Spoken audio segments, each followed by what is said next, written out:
everybody, welcome to my channel. So glad you could join me here today. So on today's video, this is going to be a reading vlog of the 3 books that I read for the first week of March. So those were The Last Time I Lied by Bradley Sager, 12 Slaves of Christmas by Jacqueline Frost, and The Secret Adversary by Agatha Christie. First off, I wanted to apologize for last week's video. I had a bit of a situation with my hair. It was a bit of a hot mess. And I had a bit of a thing going on with my eyebrows. I had it scrunched up, so it looked like I was upset about something, but I really wasn't. I actually can smile. So I just wanted to apologize for last week. So you're not here to hear me ramble, so let's get on with the reading vlog. Good afternoon, everybody. I got home from work and got into the shower, and I'm in my PJs right now, but I just wanted to talk to you about the first book that I started to read for the month of March, and it is The Last Time I Lied by Bradley Sager. And I started this over the weekend, and I'm finding it actually pretty interesting so far. The book starts off with Emma Davis. She is an artist in New York City. She's a painter. And she gets contacted by Francesca Harris White. She's a wealthy socialite who owns this summer camp and calls Camp Nightingale. And she asked Emma to come work as a camp counselor for the summer, teaching art and drawing and things like that. And Emma has bad memories about the camp because she went there herself as a teenager. It was like 15 years ago. Because what happened at the camp was that 3 girls had disappeared and vanished without a trace. Nothing was ever found about them. They couldn't figure out what had happened to these girls. And these 3 girls, Natalie, Allison, and Vivian, shared the cabin with Emma. So Emma was very close to these 3 girls. So she just has like a lot of bad memories about it. But she decides to go ahead and go to the camp and work there as a counselor. And so she arrives there, and she notices that there's a security camera pointed at the door of the cabin that she's going to be staying in. Just seems kind of odd. You don't really find that very often. And this book has dual timelines, so it goes from the present when she is working as a counselor to 15 years before when she was 13. And she was there as a teenager, as a attendant of the camp and interacting with Vivian and Allison and Natalie. And so in the present, she discovers things that Vivian, one of the girls that disappeared, had left behind. And she left notes around, and she left a diary that she wrote in. And she was also doing research at a local library, about a mental asylum that was on the grounds of the camp. And the asylum was they would take in women that their families didn't, casting aside, couldn't figure out what to do with them anymore. So this is what that asylum was about. And I'm on chapter 25, and things are starting to rev up a lot now. In one of the chapters, Emma notices, she finds the word liar painted in black, or not black, red paint, and it's on the door of her cabin. It's like, that's pretty creepy, because why would that be there in the first place? And she's noticing things happening, and she's seeing and hearing things that are not right. And she's actually starting to think that there's somebody out there watching her, and she's starting to see and hear things that are starting to creep her out, that are freaking her out and just scaring her. And so I'm going to read a bit more tonight, and I'll update you guys again once I've finished a bit more, and I'll see you again later. Good morning, everybody. I just wanted to give you another update on my progress on The Last Time I Lied. So I read a bit more last night, and we find out a little bit more about what happened the night that Vivian, Allison, and Natalie disappeared. And so Emma found, in the past timeline, Emma finds Vivian with a boy that she likes, but that's actually somebody else, but Emma didn't know it at the time, and she gets into a huge fight with Vivian back at the cabin. So, and then later on, Emma falls asleep, and she wakes up in the middle of the night and sees Vivian, Allison, and Natalie leave the cabin. So when they come back, Emma locks the door on them, so they can't get back in. So that's the reason why she feels guilty all these years later. She feels responsible for them disappearing. And so the same thing in the present is actually has happened. The three girls that are staying in this exact same cabin that Emma has stayed in when she was a teenager have now disappeared as well. And so the police are there and they're asking Emma, like, what were you doing? What happened that the night the girls disappeared? She can't explain. She can't give them an explanation because she was asleep. And so I left off at chapter 33, and I don't think I mentioned it in my previous update, but the three girls in the present, their names are Miranda, Crystal, and Sasha. And so I'm going to keep on reading tonight. There's a reading sprint later tonight, and I'm going to keep reading the book, and I think I might finish it tonight. I think I have about 11 chapters left, I believe. So I might be able to finish it tonight, and once I've finished, I'll update you guys and let you know what I thought of the book. So I'm going to head off to work now, and I hope you guys have a good morning and a good day, and I'll catch up with you later.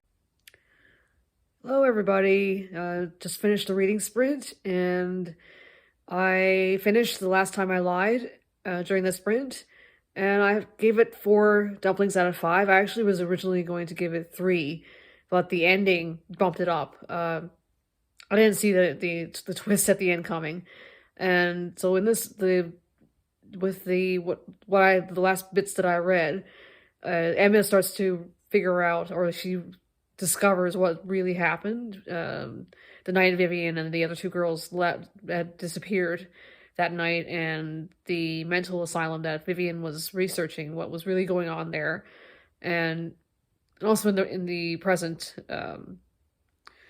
but we also find out what happened with Miranda.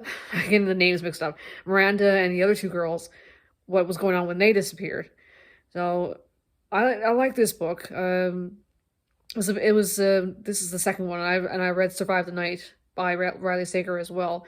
That one I didn't like as much, but this one, it was a bit better. It was better than the other book. I like the ending. It was, as I said before, it's totally unexpected, and I think I probably would read more of his books. And I also started reading and actually finished 12 Slaves of Christmas. I started reading that earlier, and I finished that one. I also gave this one 4 stars. That one is by Jacqueline Frost, and that's Julianne Lindsay's, one of her pen names, and that is, it's a Christmas book series that's set in Christmas, and I love Christmas. So the festive season always puts everybody in a good mood. I find the atmosphere is always changed when Christmas comes because everybody's in a better mood. This one is shoot, I forget the name of the character now. Holly. She comes back home after her wedding is canceled. This is 2 weeks before Christmas. And she goes back home to her parents' Christmas tree farm. They run a Christmas tree farm, and there's the victim in the story, Mrs. Shoot, I forget the name now. I'm getting tired. It's like 10:30 now, so I need to go to bed. But I just want to give you guys a quick update. I'll talk more about 12 Slaves of Christmas in my next update, but I want to say goodnight to you guys, and I'll talk to you again later.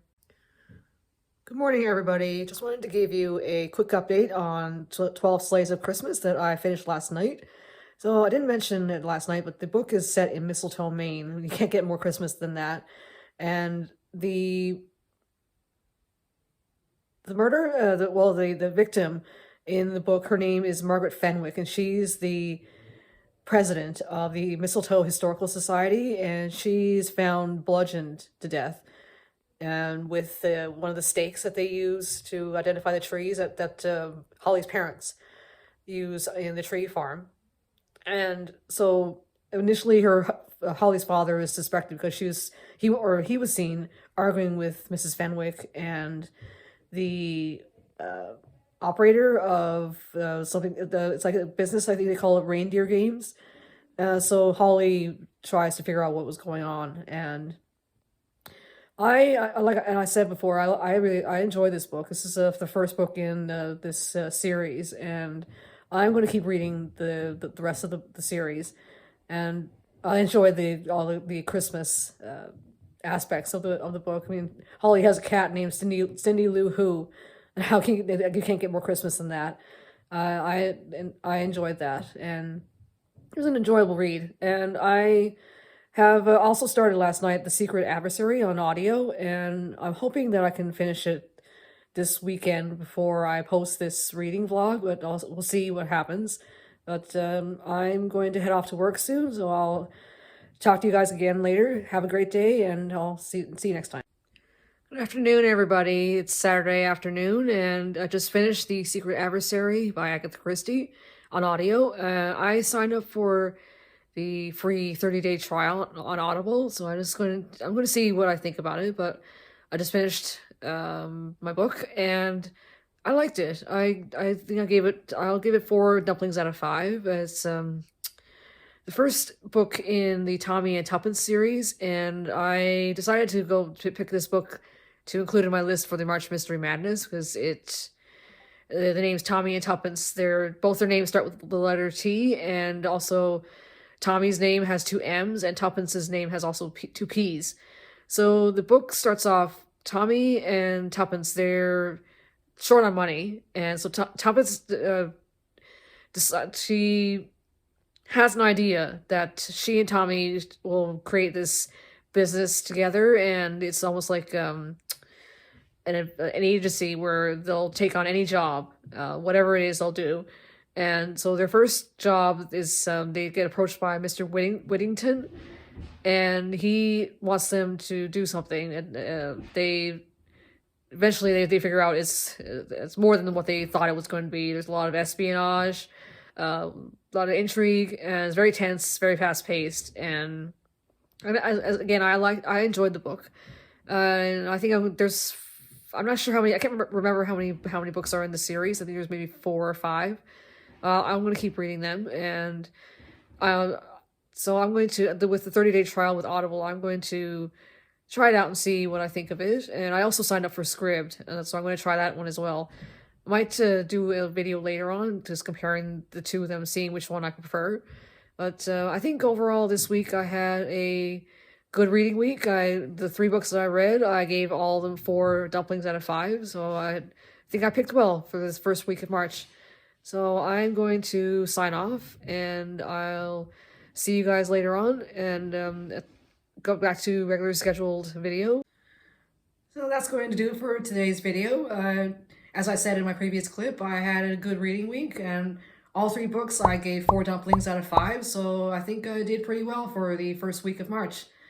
So let me know in the comments below what you think about this type of video. Do you like little mini reading updates, and then I put it in a vlog like this? Or would you rather see a wrap-up at the end of the week where I just talk about all the books that I read for the week? Or maybe you like a combination of both? Just let me know in the comments, and I'll do whatever you guys like. So thanks again for watching, and if you like this video, click on the like button, and if you would like to be notified when I post new videos, click on the notification bell, and to subscribe to my channel, click on the subscription button. Again, thanks for watching, and I hope you enjoy the rest of your day, and I'll see you next time. Bye!